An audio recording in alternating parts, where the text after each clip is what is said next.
Hello, everyone, and welcome to the Off Ramp. I am your host, Thomas Jason Anderson. Thank you very much for joining me. I hope everyone's having a great day. Man, it's a beautiful day here in South Florida. Welcome from Miami. We're down here in Miami. Yeah, another day in paradise. Um, yeah, man, beautiful day down here. Lots going on. Crazy world.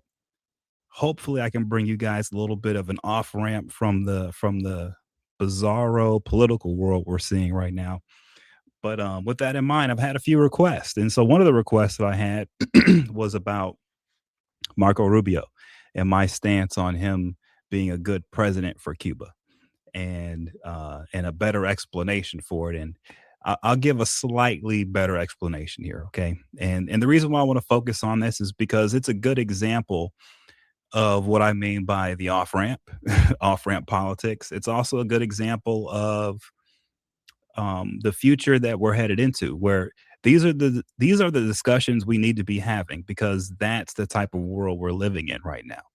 All right, we're this isn't the days of past, okay, where uh, someone like a Marco Rubio, it would be impossible for him to be president of Cuba. No, man, this is a possible. This can happen. This is for real. And instead of being scared to talk about it, we need to talk about it. Okay. We need to say, hey, you know what? This is a possibility. Look, if I said before, if Maduro could be snatched in the middle of the night and brought into the United States to face charges, Marco Rubio can be president of Cuba. I'm telling you guys now. So, yeah, there are rules. And yeah, I'm not saying that he has to be forced onto the people of Cuba. What people are I think what people are mistaking from where as as as far as where I'm coming from, I'm not speaking from the same zone that the general public is speaking from. I'm not speaking from the same zone that other people with platforms have that have spoken on this issue. I'm speaking from the off ramp here. And this on the off ramp, this is outside of the normal political conversation, but it's a part of the world we're in. Okay. And so what does that look like from the off ramp? Okay. What it looks like is this. I'm on the off ramp and I'm looking out over to on the highway, which everyone is on right now. And that highway is called the Cold War. Okay. It's the Cold War highway. And the highway is over. It's done. Like there's nowhere to go on that road. It's over. Okay. Like whatever the Cold War was, that's what it was. The times we're living in now, we're past that. In other words, we're the part of reality we are in now is post Cold War. Straight up. It's over now. We're in that zone after the Cold War ended. And for looking from that perspective and understanding that everyone who's still on the Cold War highway, which is everyone practically in the media and politics and everywhere else, even the general public, yes, from the Cold War perspective and the Cold War highway, Marco Rubio being president of Cuba doesn't sound like a good idea. But when you get off of the Cold War highway and you're off into reality where we are now, which is after the Cold War, post Cold War, it's a totally different world now, especially for the island nation of Cuba, especially for the United States, especially for everyone in this region. Okay, the entire board changes now. It's what we're seeing now are the beginnings of a new world in this region. That's the off ramp perspective here. So coming from that perspective and understanding that, oh, the Cold War is over, we're into a new zone now. In this new zone, there are new rules. And part of those new rules are people like Maduro can get snatched in the middle of the night, like out of nowhere. Okay. These are the new rules. And so now that we have these new rules and all of the old ideologies that were attached to the Cold War, like communism, that's over. The Soviet Union, over. The United States, as we knew it, all these it's different now. We are expanding our territory. We're down in South America now. We're headed up to Greenland, right? We are in this new post Cold War era. America is shaping up to be a nation that is expanding its territory beyond our normal borders. That's where we are now. And so in that world, and if you look at who the other old players were, the Soviet Union, it's no more. It's now Russia. But Russia really isn't heavy the way it was in this part of the world. It can't because they're too preoccupied with the crap in Ukraine and their fight with their cousins, the Europeans, right? China's always been in there in an economic way, but that can continue regardless. That really won't change, right? And so we're in this new place where America is the new only real power in the region, and we're expanding our territory, and we're coming with the approach of comply or die. Literally, Maduro didn't want to comply. We went and got him. So in that environment, how does Cuba as a Soviet Union satellite state survive? It doesn't. It's impossible. It can't survive. It will not. There's no ideological underpinning for it to survive. There's nothing. There's no foreign nation outside there to help it survive. They're on their own. It's the post Cold War world. They're not in a position where they have Fidel Castro using the island as leverage for the Soviets to put pressure on John F. Kennedy. It's over, man. Those days are gone. That's never going to happen again. The Russians aren't really involved anymore physically. They're too busy in Europe. It's over. And so, in this new world, in this new realm that it's hard for people to understand and figure out because we haven't been here before, this is all brand new. I'm telling you, in this new world, Marco Rubio can and will be the president of Cuba. I'm just telling you guys, Cuba is too important to America and to the region and to the world not to be led by someone everyone feels comfortable with, including the Cubans themselves on the ground. And people will say, well, why would the Cubans on the ground feel comfortable with Marco Rubio? Well, one reason is he's family and he loves them. He does. The problem that he had with Cuba was the leadership, which were psychotic, crazy people. All right. And in the end, for Castro, it was psychotic, crazy man in diapers. I'm sorry, but that's who he had a problem with. Marco Rubio does not have a problem with the people of Cuba. He loves the people. Those are his people. So I'm telling you, when someone, yeah, he may be in exile, but he's one of them. If he's coming back home with love, caring for his country, and he's coming there with a boatload of economic support and all types of other support, and immediately the country is in a much better place. Immediately they're thriving, not just barely surviving. I can see him being elected as president. Yeah. Everyone's thinking, well, it'll be a disaster because he's terrible. Well, you guys don't know that. Like I said, in the old world, maybe he'd be terrible. But in the new world, post Cold War, if he's the president of that island, like that's their island. That the Cubans will control it and they will control it to where they want it to go. They won't have a dictator on top of them. And they sure as hell won't have the United States government on top of them because we are in no position to be on top of them. That's why a guy like Rubio will become president because we don't want to be on top of these people, anybody, anywhere. That's what people need to understand that in this new Cold War, post Cold War era, America is emerging as a nation that does not want to be on top of on the other nations. That's not what America wants. Now, people are saying, well, you took over Venezuela and you're on top of them. Not really, because the same guys are running the place that were running it before. Okay. I don't, the America that's emerging post Cold War is an America that doesn't want to micromanage economies and try to rule over people every day of the week. No, it's more of America of influence. We want to have our influence felt. And if we have to bring the military to do it, we will, right? But it's not one in which we're looking to dominate peoples all over the place and make them bow down to the capitalist gods. It's not like that, bro. We're not like that. That's not what's coming out of here. I'm sorry, it might look like that, but that's not what's happening. And so, with that said, yes, I can totally see a President Rubio, and I can totally see him being accepted by the Cuban people because we are out of the Cold War. We are in a new realm. We're in a place now where this is no longer Cuba as the satellite nation of the Soviet Union fighting for the Soviets over half a world away. That's not the case anymore. That's not what's going on here, right?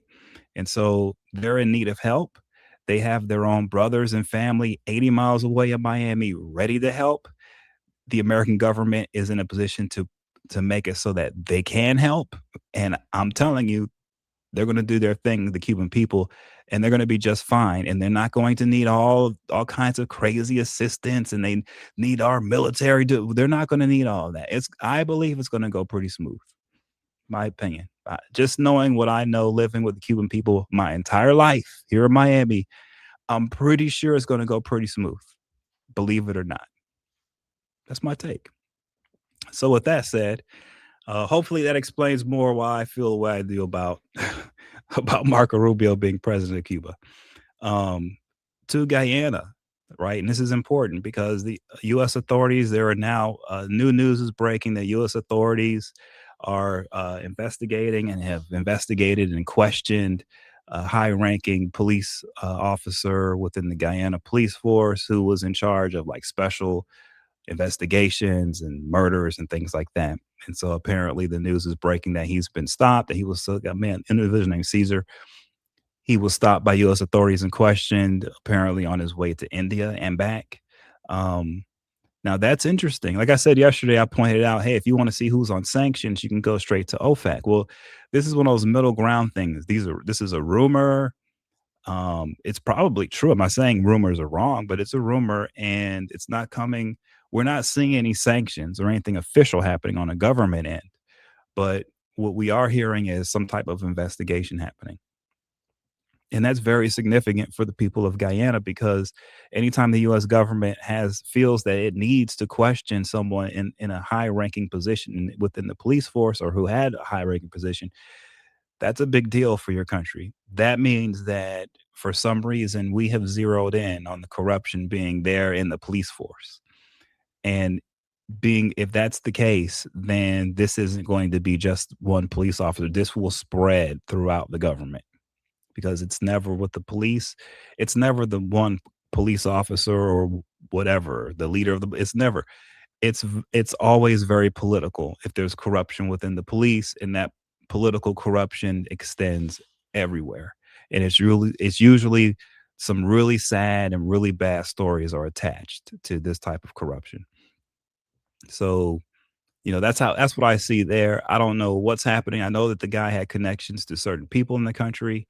We will see where it goes, but that's a pretty serious deal when you've got the U.S. government investigative authorities going in and questioning someone of that high level within the government of Guyana. That speaks to things being very, very serious and getting even more serious, right? So I would keep my eye on that if I were you guys, and also keep in mind too that the U.S. government has some experience when it comes to uh, any type of corruption with India. You can go back and see that we arrested a Russian Ukrainian man named Dmitry Firtash, who was in India trying to broker deals for titanium to be mined in India. And he was accused of bribing government officials in India. So this is a Russian Ukrainian bribing government officials in India the United States, that we ended up bringing up charges on for Foreign Corrupt Practices Act because it was related to a US company, Boeing, right? So we actually have people on the ground, investigators who are active and who are experienced with this type of stuff. So when you hear someone like that being interviewed or questioned and they're going in and out of India, then think about Russia, oil, Ukraine, like that, those types of investigations. Okay. Because that's just that part of the world, that's what those guys are experiencing. I'm just showing you like some of the past work they've done and that they're currently on. Yeah, that's deep into Russia stuff. All right. So who knows what's really going on there, but that's where I would keep my eye on that. So you got that there, and then you've got the other issue, right? So once again, thanks again, guys, for coming, showing up. Hey, leave some comments. Come in and join with me if you have any questions. But this is the off ramp politics. I am your host, Thomas Jason Anderson, and hopefully, you guys are having a great day. Um, I'll tell you this. I've got in my garden now, in our garden, we've got blue bees. I don't know if you guys have heard of those blue bees, but literally they are blue and they are bees. And apparently I looked it up. They're very rare. They don't live like honeybees in hives. They are solitary. So they put their eggs in some place safe and they pack it with pollen and they live life like that. But yeah, so blessed to have some blue bees in the garden. I was shocked to see blue bees. I didn't even know they existed. So yeah, that's the beauty of gardening, right? You never know what's going to come out of there. But yeah, we've got blue bees now. But moving on to what's happening here in American politics, and this is important for the off ramp and just having a good perspective on what's happening. Like I've been saying about the region down here in the Caribbean and in South America, but America is expanding also into Greenland. We had officials from Denmark and Greenland come into the White House today to meet with Trump to discuss the acquisition of Greenland. And apparently, Trump has offered so much for the country, for Greenland, that it's more than Denmark's entire GDP. So this sounds like a pretty serious thing. Um, I expect us to get Greenland. I do. And the reason why I expect it is because what Trump continues to say is he's saying, "Hey, we have a problem with the Russians and the Chinese accessing the Arctic through this corridor here with Greenland, and that's a security problem, and it is a security issue."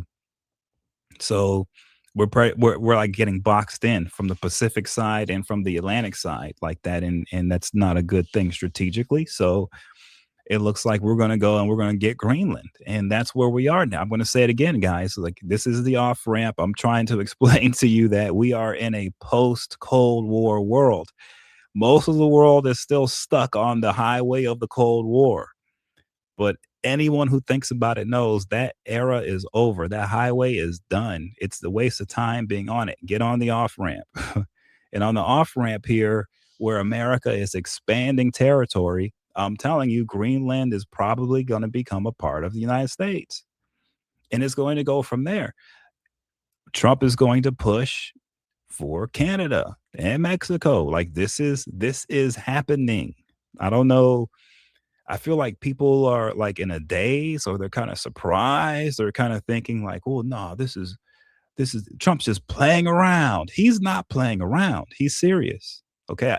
If getting Maduro hasn't taught anyone that he's serious, I don't know what will. Okay. I don't know what will. So he's serious and he's probably going to get Greenland. I'm sorry. Probably going to happen. And he's going for Canada. Sorry, Canadians. He's going for your country. That's just the deal. And Mexico. It's happening, guys. It's happening. I'm not saying I support it. I'm not saying it's a good idea. All I'm saying is looking at this from the off-ramp perspective and seeing that, hey, we're changing eras here. We're leaving this Cold War era and we're building a brand new one from scratch right now as we speak. What is that era going to look like? Well, already I can see that it's a comply or die era right now. And on top of that, America is expanding its territory. That's just what's up. People can argue back and forth on that, but that's just the verifiable facts. And so I go with the facts. I'm not trying to be emotional here. I'm not trying to pitch a certain ideology. I'm not trying to support certain politicians over others or certain parties over others. I'm just pointing out what's going on. And so that's where we're headed. And so, what do you need if you're trying to expand your empire? You need a lot more cash. You need more cash. And so Trump needs cash. And what is he doing? He's pushing the Fed to lower interest rates. And the Fed, led by Chairman Powell, they're refusing to do it because of inflation concerns. And yes, when you're a nation like we are normally, we could have inflation problems. But coming from Trump's perspective and this perspective of an expanding empire, maybe inflation doesn't hit the same if now you have Greenland as part of your country. Maybe inflation doesn't hit the same if you have Canada. You see what I'm saying? Think about it. Now the math changes big time. And so that's why you see the pressure on the Fed because they're trying to force a change in monetary policy to help them expand the empire abroad. That's what I believe is happening. And I think Trump, the way Trump wants to do it is through negative interest rates. You heard me right. Negative interest rates. And what that means is when you go to the bank, if you borrow $100,000, the bank will pay you to borrow the money. So every month, instead of you paying the bank is every quarter, they're paying you to borrow money. That's what Trump's trying to do. And I think he wants that because they're trying to expand this empire post Cold War. They need the cash. And so let me pull up a split screen for you so you guys can see what I mean by having the situation of negative interest rates, right? Okay, so I'll just pull it up here, and it's real. I'll just do a simple Google search, right?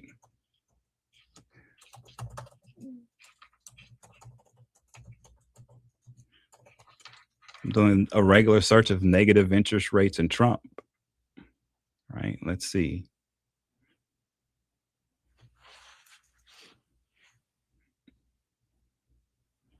It's all credit card.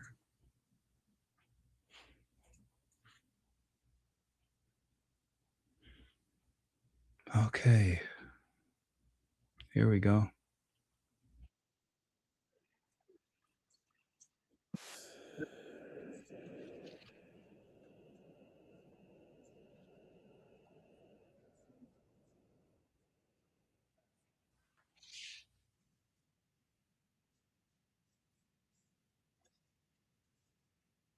This is 2020.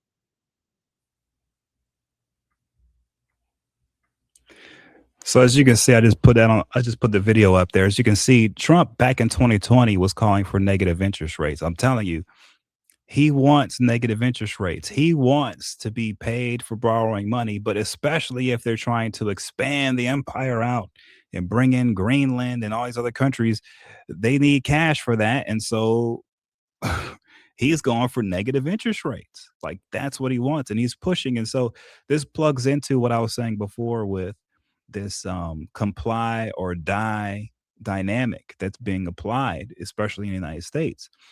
Comply or die. I'm not saying physically die. I mean, politically go after you. So Trump has laid it down over and over again. You can see Marjorie Taylor Greene as an example.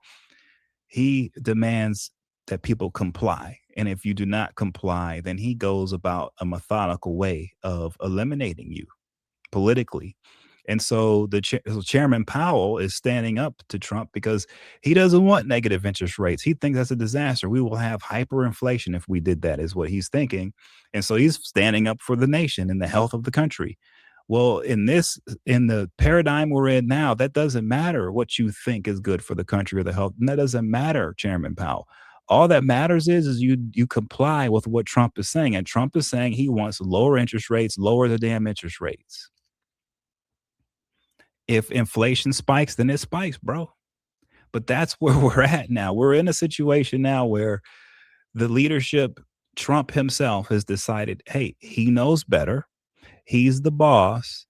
Go and do it. And if you don't, he eliminates you. Comply or die. That's just it. And so that's why you see ICE operating the way they do, because ICE gets the order. They understand Trump very clearly. They understand. Trump is saying, go out there and get the job done. He doesn't give a damn how you get the job done. Get it done. He ain't playing games. And so ICE isn't playing games. They're shooting people in the face to get the job done. You either comply with them or you die. Straight up, literally. And they take it serious, and what Trump expects is for everybody to be like them, including the chairman of the Fed. And so why is he being this way? Many people will ask, why does he have to be this way? What's going on here? Well, what people have to understand is what Trump is doing. This isn't him personally, by the way. All he's doing is plugging into a system designed to do this. That's all he's doing. All right. He's not making up anything new. Our system is designed for men like him to get into the office in the presidency and to rule as a comply or die situation. It's designed to do that. I'm telling you. All right. But here's the thing, our founders knew this. And what they did was they set up two other branches of government with equal comply or die power. And so, even though the executive, the president, can raise the level up to the comply or die level of things, guess what? Members of Congress can too. Guess what? Judges can too. And what we're seeing now is a pushback on that. You're seeing even state government coming in and saying, well, we're going to enforce laws against these ICE guys. And what the states are telling ICE is you comply or die. When you come into our state, you comply with our laws or we're kicking you the hell out. That's what you're seeing. That's how this government is supposed to work. If one branch decides we're going to override the others through a comply or die stance, then the other branches have to step up to the plate with the same comply or die approach. And that's what you will see going forward. So when I say we're in a comply or die paradigm, I don't mean it just that Trump is doing it and he's the leader. No, I mean that in that not only is Trump doing it, but the response from the other branches of government will be in kind. So we're going to see much more of this. Okay. Now, where will it come from? It's going to come from other people who look like Trump and who can battle like Trump. And so, from the Democrat side of things, who would that be? Probably the governor of California, right?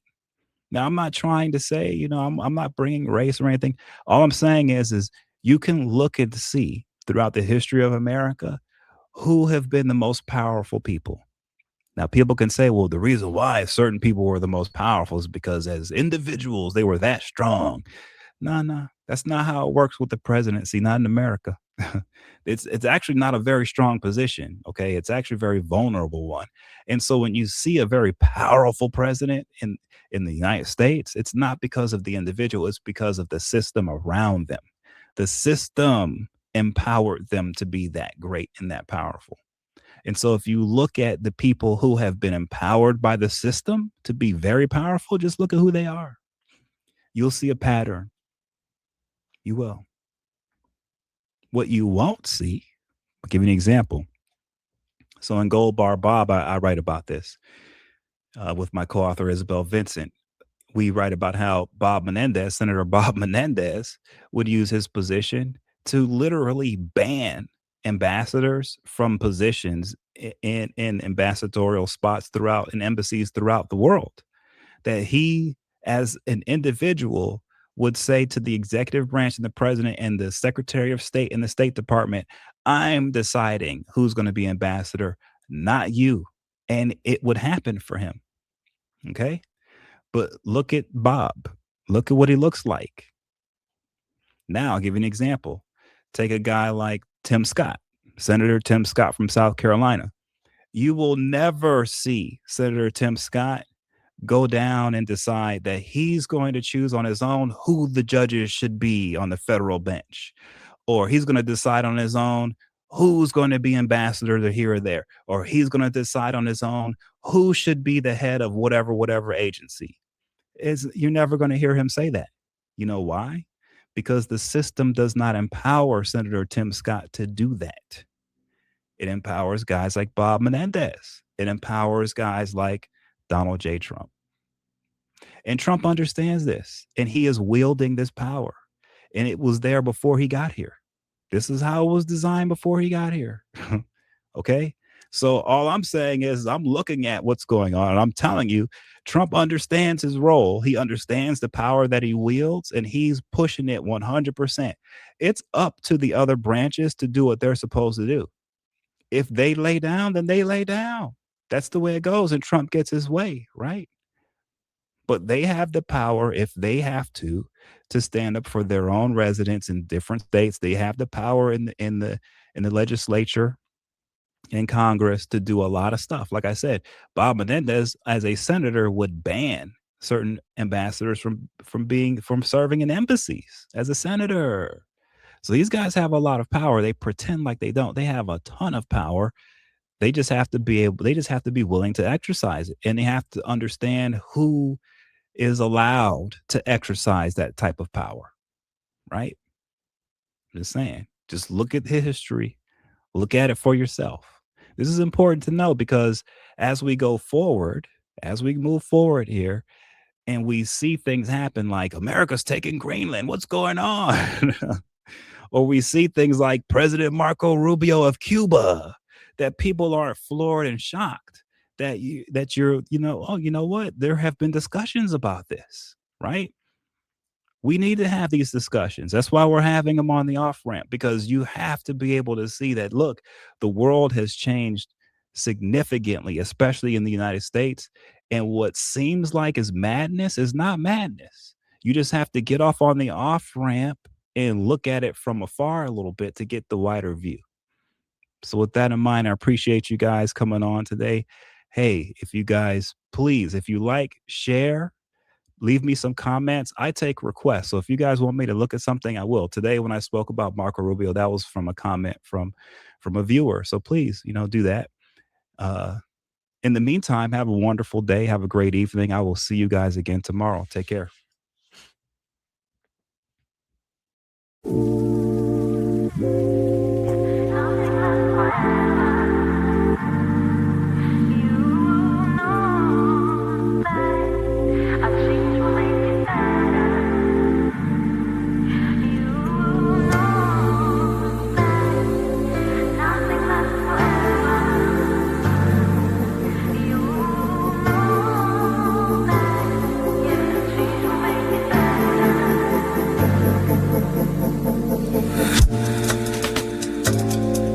Now I'ma put it down like that.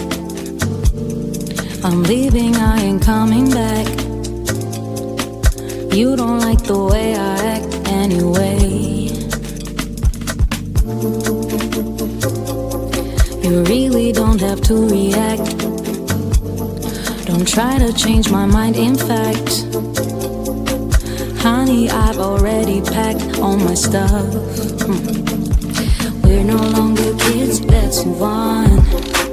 And you are not my kid, so I'm done. Please don't make me pull my gun. Sorry boy, I can't be the one. You know it, yeah. Nothing lasts forever.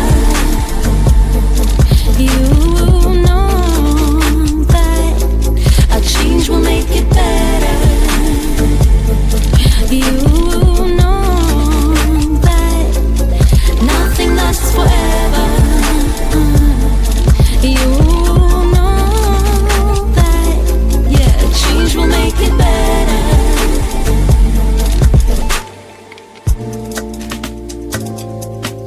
There's no one to blame, you see. Maybe we're not meant to be. There are plenty more fish in the sea anyway.